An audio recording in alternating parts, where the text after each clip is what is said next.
HDFC bank smart hub व्यापार पर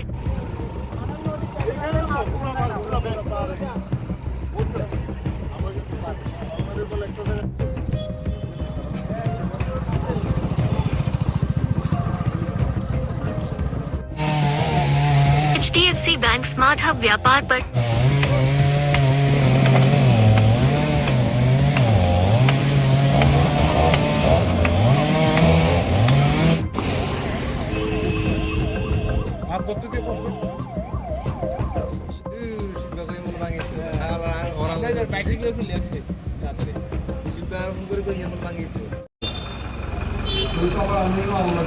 আজকে কিছুক্ষণ পূর্বে বিলোনিয়া রতনমণি সেতু যে আমাদের নদীর ধারে ধারের কাছে 4 জন জেলে মাছ ধরছিলেন।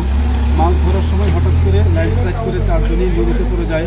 নদীতে প্রচণ্ড স্রোত ছিল, স্রোতে তারা ভেসে ভেসে উপক্রম হয়েছিল। এমন সময় বাঁশ ঝাড়ে ধরে তারা কোনো ক্রমে ভেসেছিলেন, কিন্তু নদী পার হয়ে পাড়ে উঠতে পারেননি। কোনো একজন ছেলে সাত দিয়ে উপরে উঠে গেছে, বাকি 3 জন খুবই বিপজ্জনক অবস্থায় পড়েছেন।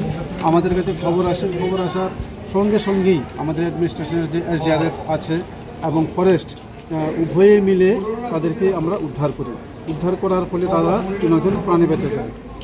আমি মহকুমাবাসী যারা এখনও নদীর ধারে মাছ ধরতে ব্যস্ত আছেন কিংবা কেউ ফটো তুলছেন, আমি প্রত্যেককে সতর্ক করে দিতে চাইছি যে আপনারা এই মুহূর্তে নদীর পাড়ে যাবেন না।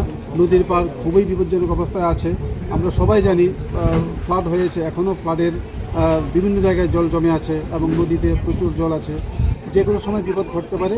যারা নদীতে নেমে কিংবা নদীর পাশে মাছ ধরার চেষ্টা করছেন, তাদের প্রতি অনুরোধ রইল যে আপনারা এই মুহূর্তে নদীর পাশে যাবেন না এবং মাছ ধরার চেষ্টা করবেন না কিংবা ফটো তোলারও চেষ্টা করবেন না।